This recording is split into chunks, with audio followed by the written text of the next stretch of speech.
Здравствуйте еще раз. Тема моего сегодняшнего семинара – это мое учение о Боге, метод построения пространства информации в интервале между двумя управляющими импульсами. Речь идет о том, что когда делается управление, например, и можно рассмотреть два соседних импульса управления, то между двумя импульсами существует какое-то пространство управления или там информации, например. И в связи с этим данный метод он позволяет при управлении строить вот это как бы неопределенное изначально пространство, потому что когда делается управляющий импульс, как правило, контролируется сама цель управления и оптическая визуализация самого как бы принципа управления. А вот что вокруг, это уже как бы некая считается область не всегда определенная.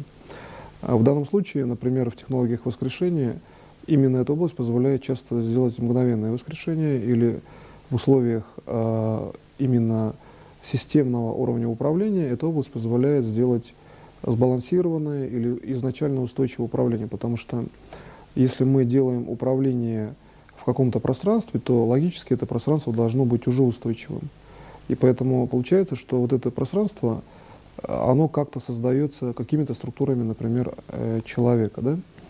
И в связи с этим, когда мы рассматриваем уже уровень глубокого или там целевого, детального управления, детализированного управления, то вот эта вот структура пространства, это есть то, что создается конкретно органами человека. То есть можно четко рассмотреть, что создается, например, мозгом, что создается рукой там, и так далее. То есть можно посмотреть, как устроена анатомия человека с точки зрения внешнего как бы, и внутреннего восприятия. Внешнего — это людей, например, да? Ну, тех, кто окружает человека, и внутреннего, как человек осознает восприятие самого себя, то есть как человек вообще воспринимает, как смотрит на него в данном случае. И когда вы начинаете это видеть, то вы видите целостную структуру действий человека, где человек реализован, например, в социальной системе, и при этом пространство внешнего управления, вот пространство создания информации, реализовано именно в социальной системе, то есть в связях человека, в его выражении в действии. И вот когда Бог создавал мир именно так, что для него любое пространство — это есть объект создания, то получается для человека это то же самое. То есть он должен уметь, кроме своего импульса управления, создать все, что окружает данное управление. И если мы рассматриваем два импульса управления, то мы сразу видим действие Бога и действие человека. Потому что второй импульс — это обязательно в условиях именно создания пространства, где происходит управление, это всегда есть действие Бога, это есть управление Бога. Причем управление, которое практически не отличается от действия человека, просто на оптике, на информации это управление приближено к человеку. Вот как можно выделить в данном случае то, что есть импульс и действие Бога, это просто приближенный участок оптики. И спокойно распаковать и рассмотреть, что вообще в данном случае говорит Бог, или как Он действует, что Он показывает. То есть получается в этой технологии выделение импульса Бога — это очень простая технология. Она всего лишь навсего отличается приближением оптического второго импульса. Как бы. При этом надо обратить внимание, что удаление импульса в данном уровне управления — это есть предорганизация второго импульса. То есть так же, как организует само пространство управления. Оно как бы вдруг возникает, да, возле управляющего импульса. Также и здесь мы видим, что уровень, который приближен, он дается Богом, но так, что человек его как бы начинает воспринимать позже. И, ну, чуть-чуть позже, там, замедление по времени чувствуется. Здесь видно, как вообще время рождается, кстати, между Богом и человеком. Время линейно, и когда человек может видеть такую линейную систему, в данном случае оно линейное время, то он может распаковать время для бесконечной жизни. То есть это вообще элемент просто разархивации. Такой же, как если у вас есть какие-то знания, вы можете их разархивировать, например, просто как пластовый уровень, да, то есть какие-то знания содержат знания о какой-то системе, более сложной или подсистеме, а можно разархивировать их так, чтобы знания содержали вашу будущую информацию, или можно так, чтобы время самовоспроизводилось. И тогда получается, что вот самовоспроизводство времени, ну, где, по сути, ваше событие, то есть вы начинаете входить как бы в ментальную, в логическую фазу организации мышления. Вот когда организовывается ваше мышление, есть уровень личностного управления. Вы можете усилием воли организовать свое мышление. Так вот, получается, что когда вы начинаете строить это пространство управления, то получается, что оно построено таким образом, что это есть проявление фактически жесткого статуса вашей воли, причем сбалансированного статуса. И когда вы начинаете видеть волевую характеристику внешнего пространства, то ясно, что управление, то есть выделение оптических систем, происходит из вашей же системы управления, то есть фактически из вас. Вы приходите к тому, где в вашем восприятии выделение импульса управления, так же, как делает Бог. Он же ничего извне лишнего не берет. Он просто-навсего из своей же системы выделяет импульс управления. То есть его управление это есть он же сам. И получается, когда вы начинаете приходить к этому в личностном плане, вы видите, что Бог, Он также в качестве человека делает такое же управление. Разница только в том, что есть уровень некого факта предсуществования, то есть предявления, да, то есть вы позже этот второй импульс замечаете, как будто бы он был, на каком-то уровне вы его воспринимали, но когда делаете управление, только в действии управления начинаете воспринимать, что он здесь стоит, да, существует, импульс Бога, существование Бога. И вот уровень существования этого импульса Бога, это есть то, что изначально дано от рождения. Вот пространство личного счастья, личного уровня устойчивости, личного именно спокойного счастья, когда все устойчиво, это есть уровень, который вам дан, но он же является вашим. А чтобы познать, что в пространстве ваше, личное, надо вот это пространство фактически ощутить. И когда вы начинаете переходить на ощущение, но это часто бывает в детстве, это такое спокойное ощущение благоприятности, но которое отдалено несколько от вас в событиях. То есть это та структура, которая и есть, кстати, внешний мир. Вообще бесконечный мир или визуально воспринимаемый мир. То есть там, где существует действие Бога для человека, но человек находится ближе к вам. И вот в данном уровне, когда вы начинаете воспринимать человека, вы все глубже погружаете в себя данной технологии. И когда вы доходите до уровня восприятия себя, вы начинаете видеть другого человека. То есть вы начинаете видеть, как Бог создал человека, как уровень внешнего все-таки контроля. Уровень, который существует, вообще говоря, как система стабилизации, да, всего мира. То есть в данном случае вы видите, что вы воспринимаете человека после того, как воспринимаете внешний мир.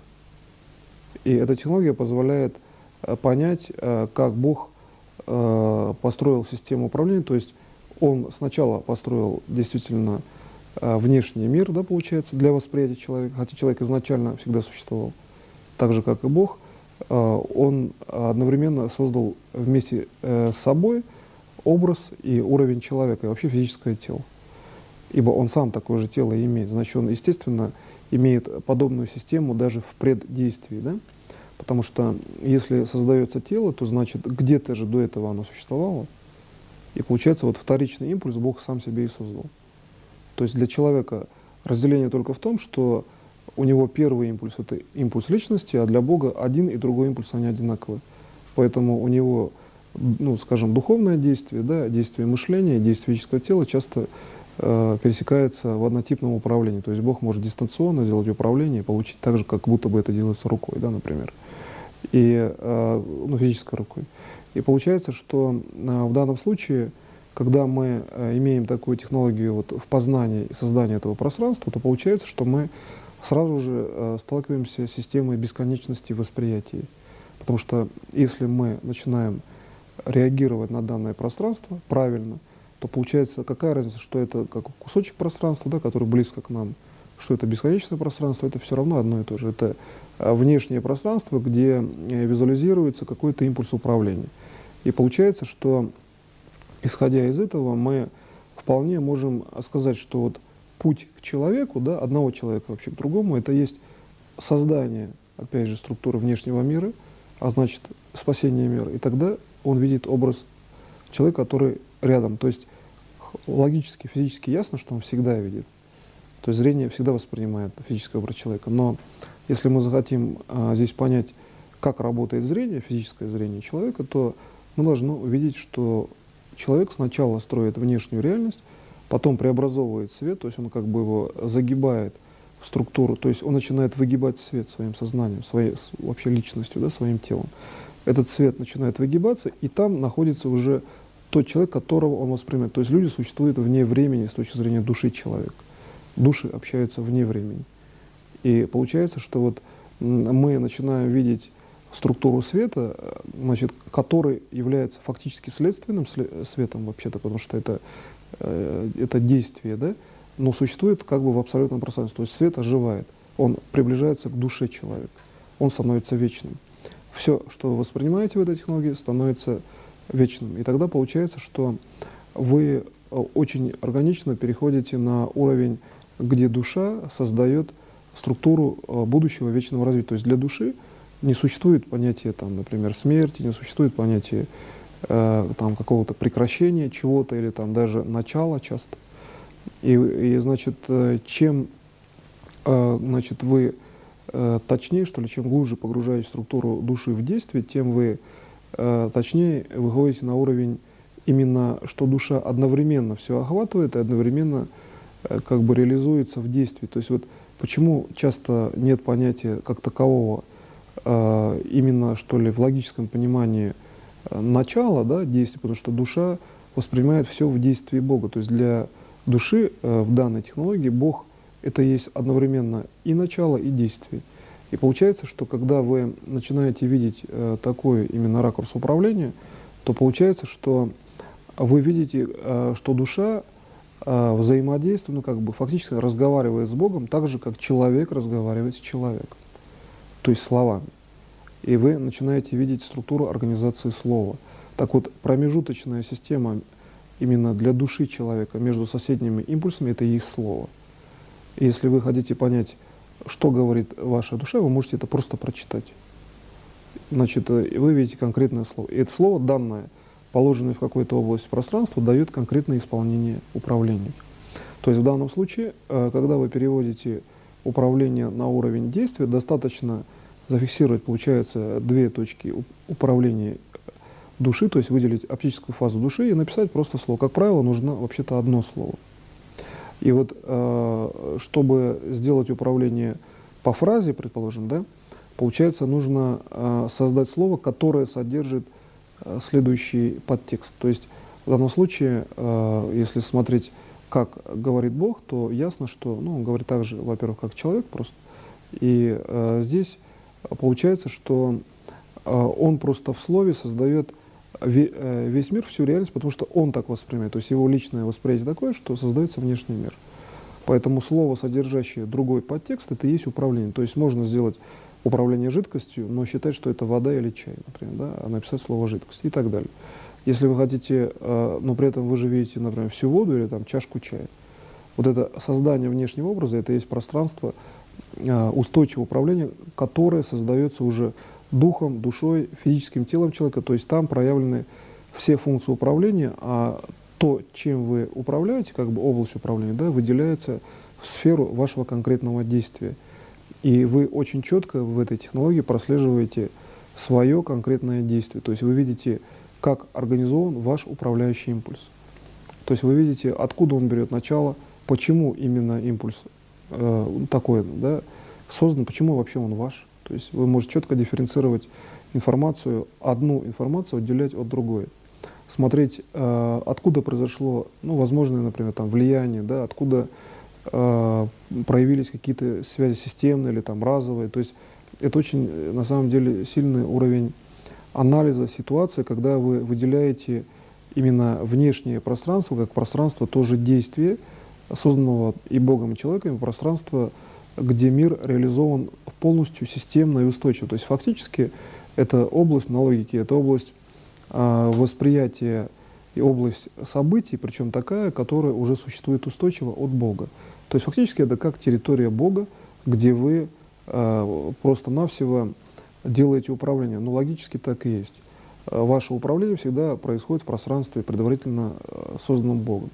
Но ведь и само управление состоит из структуры, данной Богом. То есть когда вы начинаете смотреть, что за структура, вы видите прежде всего себя самого, то есть человека, да, и когда вы видите человека как структуру, ну, стержневую, там, скажем, да, конкретную, то вы видите, как вы организовываетесь в данном месте, то есть вы видите, что элемент информации, вот именно оптика свечения, это и есть вы. То есть вы начинаете себя воспринимать как информацию, и тогда получается, что вы же себя знаете, осознаете, то вот этот подход позволяет понять, что любой другой элемент также можно воспринять. Здесь принцип очень простой. Создание аналогичной системы, информация человек, но в данном случае человек уже физического уровня. И восприятие себя, то есть вот этот механизм, он очень прост. Вы себя абсолютно точно знаете, и как только вы находите информацию о себе, у вас появляется канал точного уровня информации, точной передачи информации. Вам достаточно как бы под этот купол, да, поставить любую другую систему, и вы получаете о ней информацию. Вот и все. То есть схема-то она готова, и поэтому получается, что вот этот как, ну, второй, то есть изначально существующий, да, уровень реальности, хотя по сути он и есть и первый.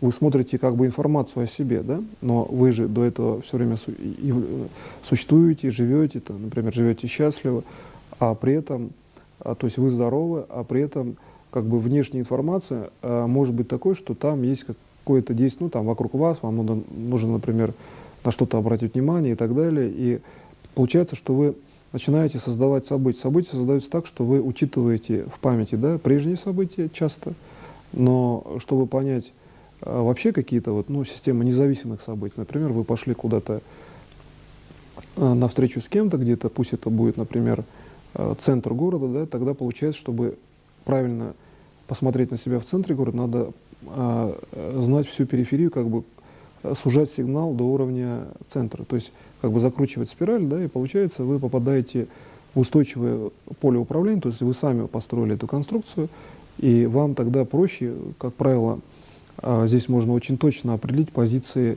возле себя, то есть когда вы знаете информацию возле себя, да, то очень точно располагается вся окружающая информация. И это, по сути, очень сильный уровень такой упреждающего ясновидения, по сути, потому что в данном случае можно, увидев, еще больше замкнуть конструкцию и получить управление. Ведь Бог вокруг своей личности построил все пространство управления.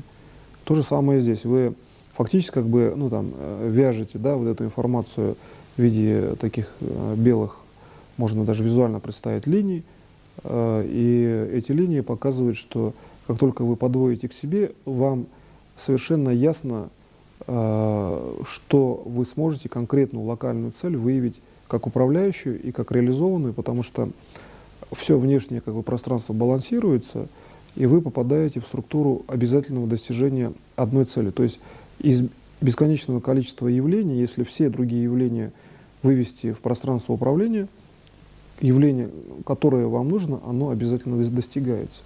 Такой здесь принцип заложен. И получается, что именно выделение как бы внешней системы управления из области даже мышления, в данном случае это уже управление.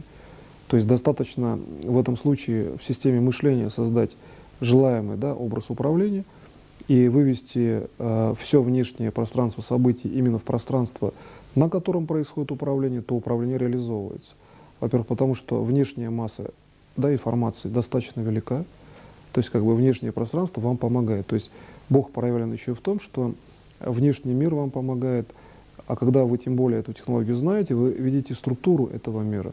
То есть если углубиться в то, как этот мир устроен, то есть внутренняя структура этого мира, то получается этот мир устроен достаточно логично.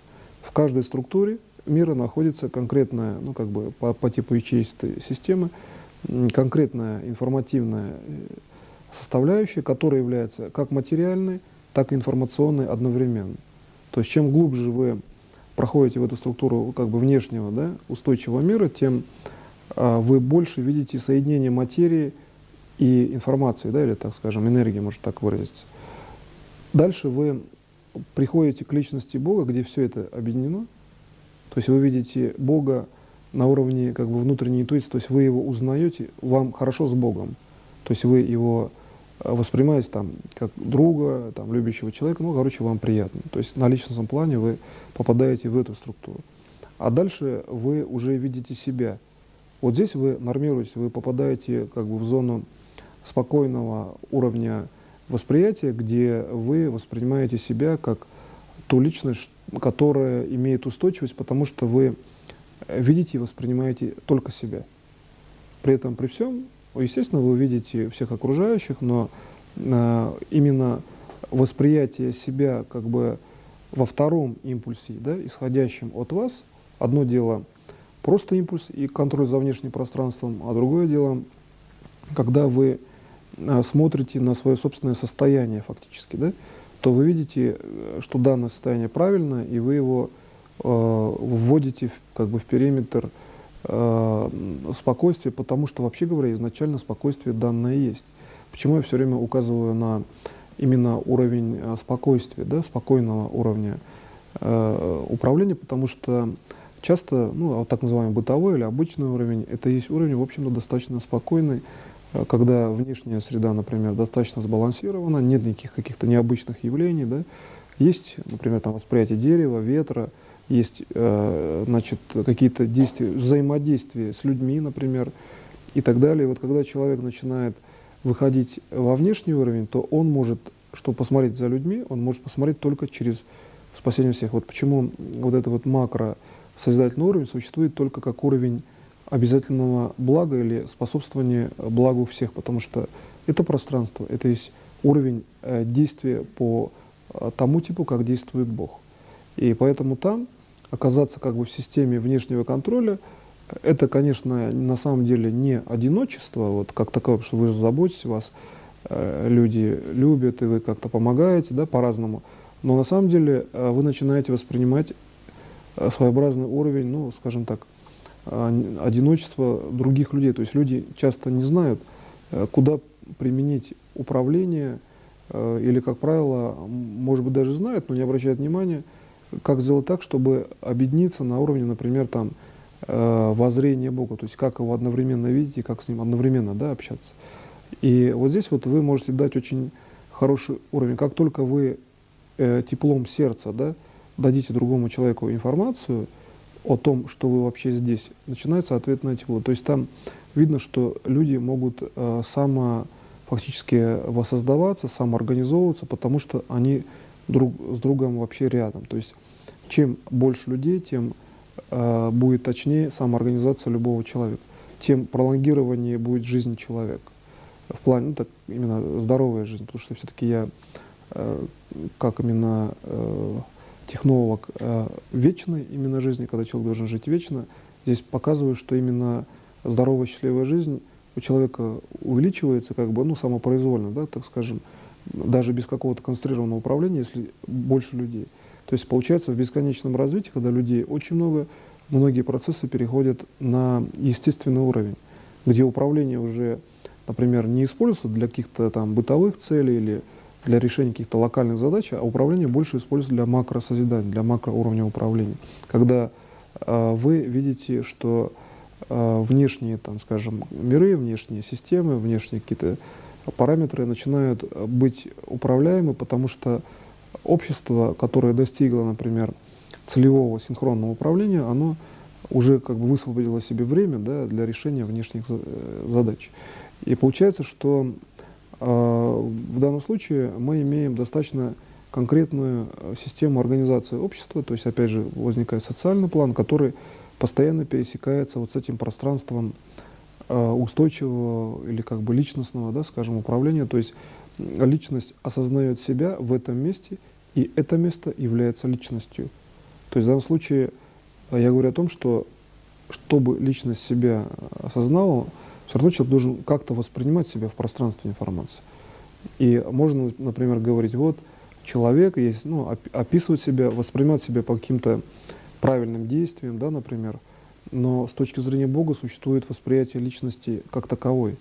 Бог воспринимает личность всегда одинаково, независимо от времени. И вот когда вы начинаете видеть такой статус восприятия себя, вы видите, как вас видит Бог. И тогда вам становится понятно, почему вы изначально и всегда гармоничны. Ведь Бог, Он гармоничен изначально, и Он дал уровень всеобщего управления, то когда вы воспринимаете себя так же, вы видите, что вы находитесь в гармонии с собой, ну, скажем, в неком равновесии, да, с собой, вам не нужно делать каких-то экстренных действий, у вас все равновесно и хорошо. Ну, одним словом, это не обыкновенный просто уровень покоя некого, а это есть управляющий уровень, который находится, во-первых, в уровне максимального контроля, то есть область максимального контроля за ситуацией состоит в том, что это пространство, это уже есть максимальный уровень выраженного управления, уже как бы совершенного. То есть вы спокойны, потому что вам, ну, как бы не надо, да, скажем, каких-то быстрых действий предпринимать. Вы находитесь в этом пространстве. Я все больше сейчас показываю именно через состояние данное пространство. И когда вы находите свою личность там, где вы смотрите на окружающий мир, то вы опять же действуете так, как действует Бог. Потому что Бог же создал, например, там, другого человека. И когда вы воспринимаете свою личность там же, да, возле другого человека, или, как правило, это помощь другому человеку. Но одно дело просто помогать, другое дело воспринимать свою личность там, в физическом месте возле конкретного человека. Это разные процессы. Потому что можно, например, сделать что-то хорошее, реально, там, например, вылечить, помочь и так далее, но это и есть ваше действие. Это не конкретно вы сами, да? Это действие следственное. Например, луч света, идущий от одного уровня к другому, от одного объекта к другому, там зайчик света попадает куда-то, но это только следствие света, а источник света же в другом месте. В данном случае я говорю о вашей личности в данном месте. Ведь Бог воспринимает личность везде исключительно свою, то есть Он знает, что Он лично здесь, Его личность проявлена здесь, в конкретном месте, куда Он смотрит. У Бога зрение совпадает с тем, что Его личность присутствует в Его физическом зрении, в духовном, пространственном и так далее. То есть у Бога нет разделения между пространством и личностью. И учитывая, что в данном случае я говорю о многообразии явлений, да, ну, Богу, получается, в данном случае как бы фактически проще, так можно сказать, потому что Он спокойно в любом месте воспринимает именно гармоничный уровень своей собственной реальности, да, своего выражения. Для него нет разделения между внешним, то есть он же создал внешний объект информации, и его личность здесь же, да, то есть как бы проблем нет. А когда мы говорим о человеке, то получается, что человек должен, чтобы познать Бога, периодически воспринимать себя также в этом месте, да, и тогда получится, что он действует так же, как Бог, то есть он держит фактически на себе, ну, как, скажем, на одном устойчивом уровне информации весь внешний мир, только потому, что он воспринял себя личностью в конкретном месте, как бы в том месте, где он делает управление, да, или в том месте, где он хочет помочь, помощь осуществляется его же собственной личностью, как бы его пространством управления, но при этом он может не делать управляющих импульсов вообще, специальных.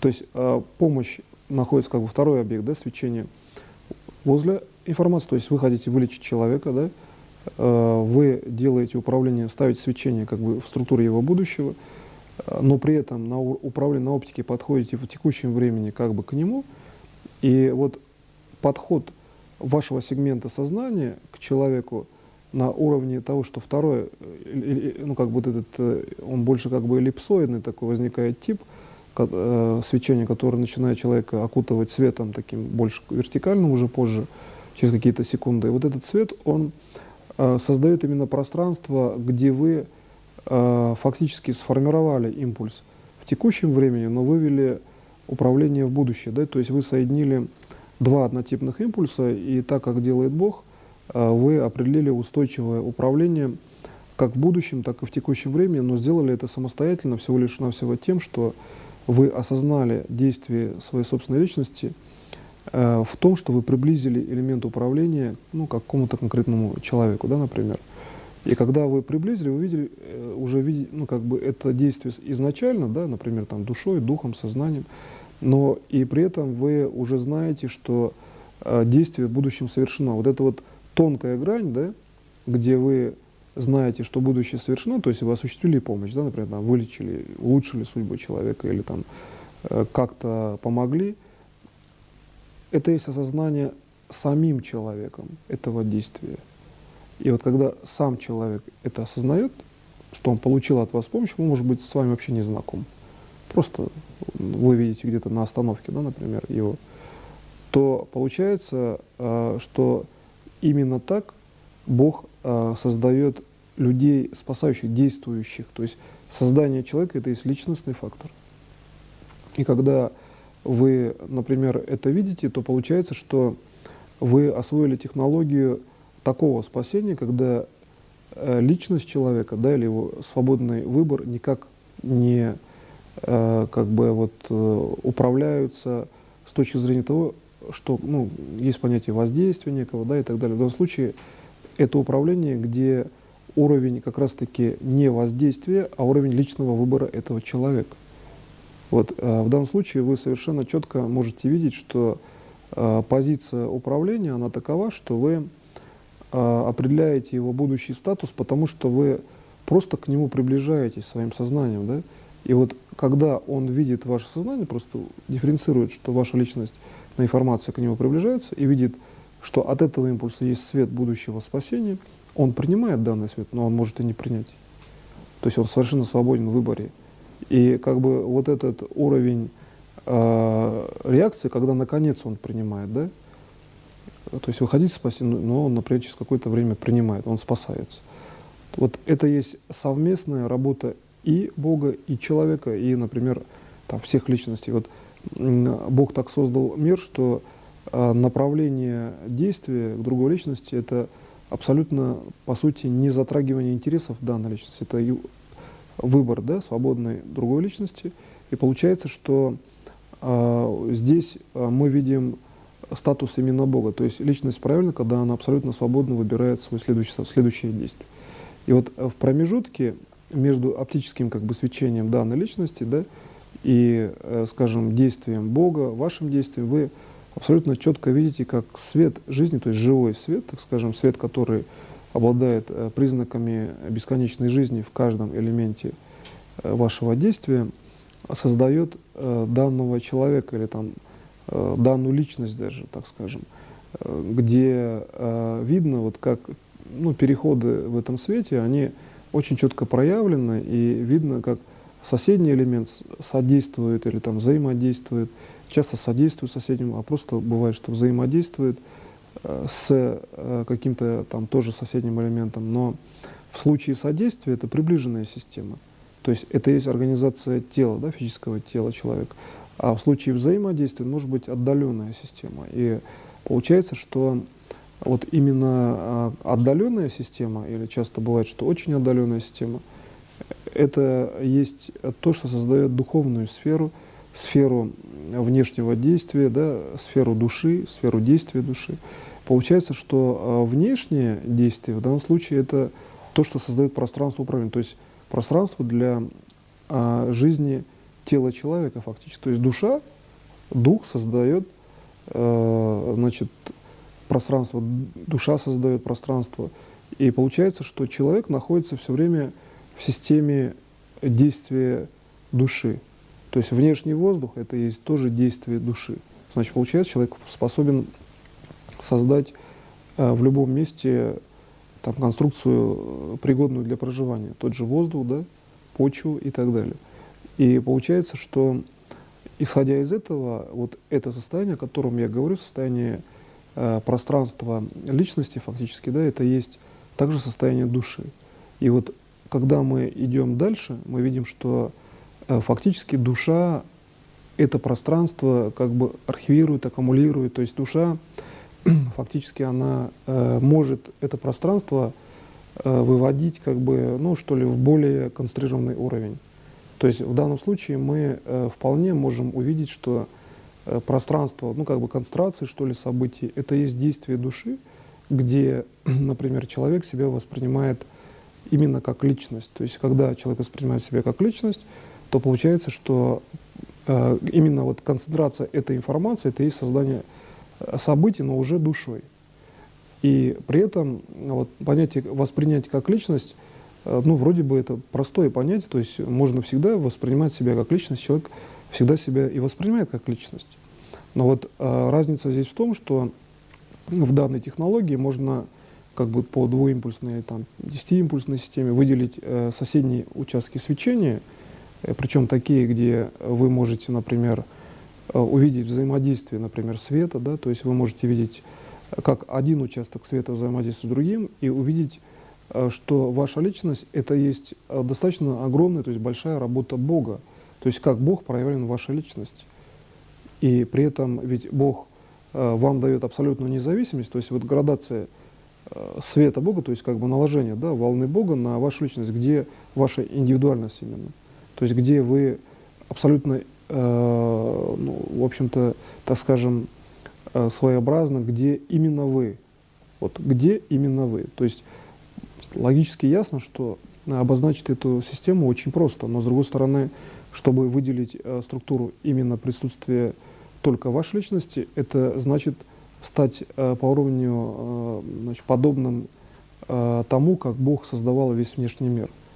То есть Бог, он, ясно, что это Он, да, и Он создал весь внешний мир. То есть это колоссальное, на самом деле, волевое концентрированное управление. Это фактически на определенный угол своей информации, да, значит, или на определенную сферу положить давление всего внешнего мира. Тогда вы четко выделяете свою структуру собственной личности. Но получается, что как раз-таки она наиболее четко воспринимает структуру Бога, да, потому что получается как моноличность воспринимает вот именно информацию Бога, и тогда введение какой-то проблемы в ваш личностный план — это и есть решение проблемы так, как делает Бог. Элементарно, логически это ясно. Достаточно создать эту оптику, управление, ввести сюда тогда какую-то светооптику уже в виде проблемы, она решается внутри вашей личности. Но так и получается, что вы учитесь именно тому, чтобы уметь за счет собственных знаний, собственных возможностей делать то управление, когда решаются, получается, как бы все задачи, все вопросы, или, как, по крайней мере, те вопросы, которые нужны с точки зрения срочного решения, и те, которые, например, стратегически важные вопросы, они уже заведомо должны решаться. То есть, чтобы следующее действие осуществилось в жизни, нужно, чтобы основная масса информации существовала. Так вот, здесь получается, что как раз-таки вот этот принцип создания пространства управления с точки зрения, например, того, что данное пространство — это есть более массивная система, да, чем сам импульс, то по аналогии это с тем, что все внешнее пространство практически существует. И учитывая, что все внешнее пространство, оно существует, ну, как бы, вроде бы как само по себе, то получается использование вот этого, ну, все-таки достаточно большого массива информации, такое, что вы вполне можете, уже исходя из одного импульса, регулировать все внешнее пространство, потому что вы можете проследить абсолютно четко связи между одним импульсом и всем пространством. То есть здесь вот как раз-таки очень четко выявлены те системы, которые больше относятся именно к прогнозным фазам управления. То есть импульс как бы вами данный, да, для управления, выделение внешнего пространства, то получается очень четко видно в будущем, что вокруг вас происходит или вокруг данного импульса. Чтобы видеть, что вокруг вас, достаточно рассмотреть в качестве импульса управления просто себя. Ясно, что вокруг вас. То есть с точки зрения конструирования будущего есть очень жесткие конструкции, так скажем, да, однозначно построенные по системе именно устойчивого развития, и достаточно туда как бы просто вкладывать свечение проблемы, и очень четко видно, что вокруг проблемы вообще в мире появляется. Не конкретно там даже по ходу каких-то локальных узких событий, да, ну, которые вы хотели бы выделить, можно вообще посмотреть, что вообще в мире появляется. То есть как, например, реализация каждой проблемы так, ну, как бы выделена таким образом, что вы можете рассмотреть влияние, например, света этой проблемы на конкретное локальное действие. То есть если это какой-то орган для излечения, можно видеть, какие связи этого органа, там, каких-то систем, можно видеть вообще, в принципе, научиться видеть органы человека с точки зрения существующей анатомии, например. Да? Можно видеть органы с точки зрения типа энергии. Там. Можно видеть внутреннюю систему человека с точки зрения его бесконечного развития. Вот в случае бесконечного развития вообще как выглядят органы человека? Да? Такой вопрос поставить и посмотреть очень четко в этой достаточно жесткой схеме, увидеть, что на самом деле первая задача — это неизменяемость органов, то есть они как были, так и есть. И второй уровень, что они все-таки выглядят на информации более концентрированно и более как бы конкретно, то есть они выглядят вечными. И вот это вот, когда вы начинаете воспринимать структуру собственной вечности, буквально там на любом уровне, да, вплоть до клеток, органов, там, в целом тела, тогда вы можете видеть свое вечное физическое тело. Но как только вы начинаете уже это видеть, то получается, дальше же, я уже говорил, достаточно просто, вы выделяете из области мышления этот как бы фрагмент, да, и перемещаете в структуру, опять же, управления, то есть делаете все внешнее пространство управления тоже вечным, и тогда ясно, что вечное тело живет в вечном мире. И тогда вы увидите, что вот здесь вот часто это воспринимается как некий такой колоссальный уровень там, энергии, ну, некого такого, скажем, позитивного материала для действия, да, но этот материал можно как бы дооформить, то есть придать нужную форму. То есть там, где событие еще не произошло, но явно, если вы что-то здесь сделаете, событие будет благоприятным. Это вот очень важный уровень информации, что можно как бы ставить любое событие, и событие становится благоприятным. Вопрос только в том, что вот эта зона, ну, как бы, что ли, система управления, она держится в управлении не очень длительное время. Просто потому, что мы же работаем в общем-то, как бы в невременном аспекте, а на уровне коллективного сознания существует время. Поэтому коллективное сознание опять приводит нас как бы, да, в систему обычной реальности. Но если вы начинаете работать и здесь стараетесь именно в системе вне времени выделить управление и совершить действие, то получается, что коллективная реальность на это очень четко сразу реагирует. То есть Бог в одном импульсе создал человека, создал всю внешнюю, да, внутреннюю реальность, но при этом он же это сделал за один раз все-таки, а следующая реальность уже как бы развивалась и развивается, но он и про это знает, то есть он присутствует и там. То есть у него элемент входа существует такой, что с одного импульса он действует на любую систему и, в общем-то, умеет держать как бы пролонгированную систему действия. Да?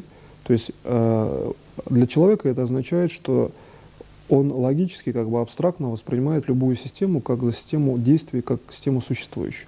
Вот почему абстрактная логика человека, абстрактное как бы мышление позволяет создавать очень устойчивые конструкции. Здесь очень четко это видно. И когда мы рассматриваем, для чего это нужно, то, например, при лечении, часто при системах воскрешения, когда нужно удержать образ уже воскрешенного, и тогда при встрече с ним он уже никуда не девается, то есть как бы удержать восприятие.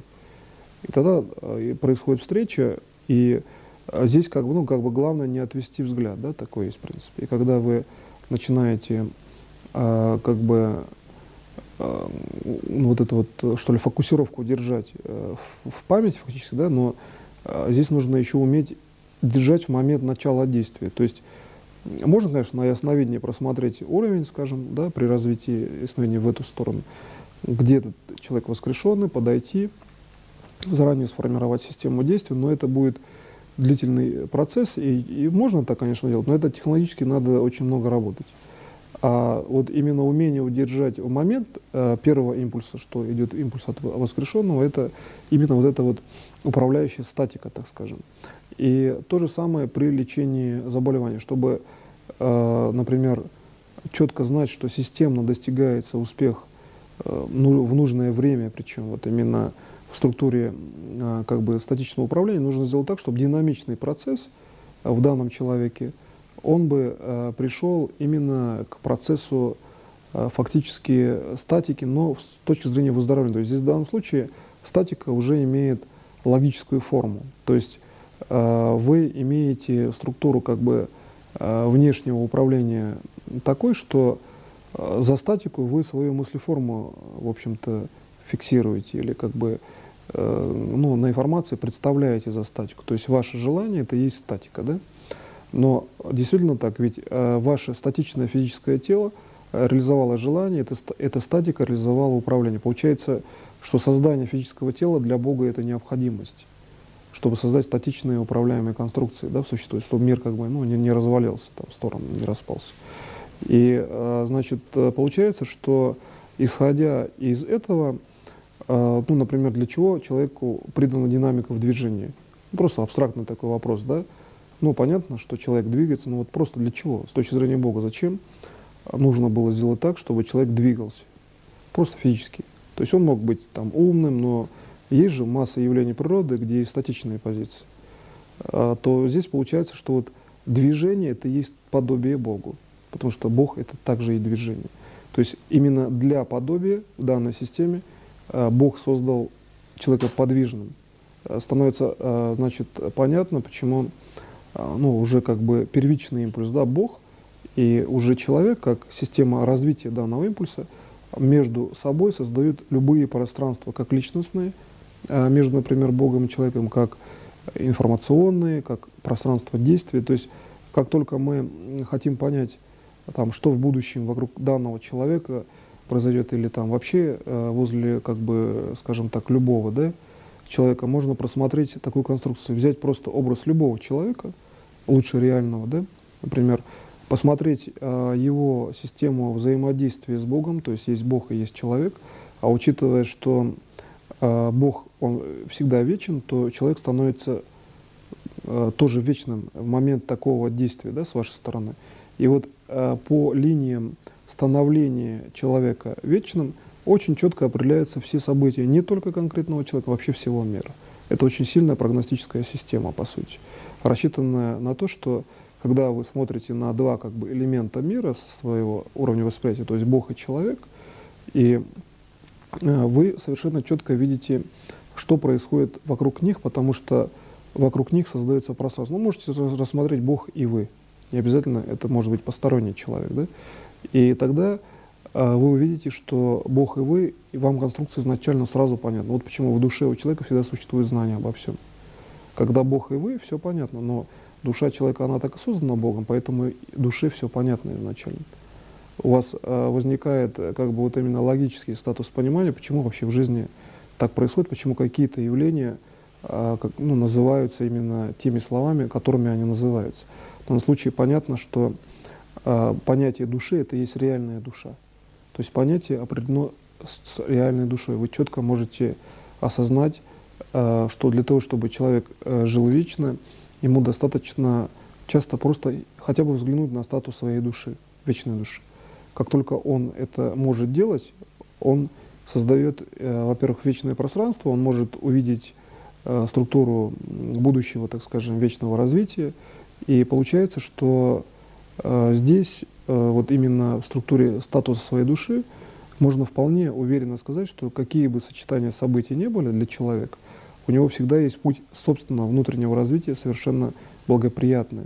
То есть, по сути, человеку нечего бояться, когда он знает именно статус, скажем так, вечности своей души, тот статус, который распространен на окружающий мир. То есть там, где душа соприкасается с внешним миром и делает внешний мир вечным. И получается, что здесь мы имеем вполне очень, в общем-то, такую доступную, что ли, систему понимания, что ли, действия, да, с точки зрения души, что достаточно бывает как бы увидеть, как импульс вашей вечной души действует на какой-то элемент информации и делает элемент информации вечным, тогда вы, во-первых, становитесь тоже вечным реально в этот момент и можете пролонгировать на уже бесконечность эту систему.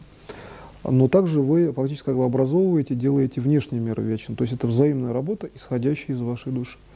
И тогда пространство вот этого внешнего управления, оно сливается с действием Бога. То есть Бог и ваше действие — это практически один и тот же уровень управления. То есть действие ваше не отличается от действия Бога. То есть свет Бога, свет управления и пространство, вообще все внешнее — это один импульс. тогда вы достигаете управления на любом расстоянии, в любом, вообще говоря, уровне, там, быстрой реакции, медленной и так далее. То есть вы достигаете эффективного управления, получается, фактически в любом случае. На этом я заканчиваю сегодняшний семинар. Спасибо за внимание.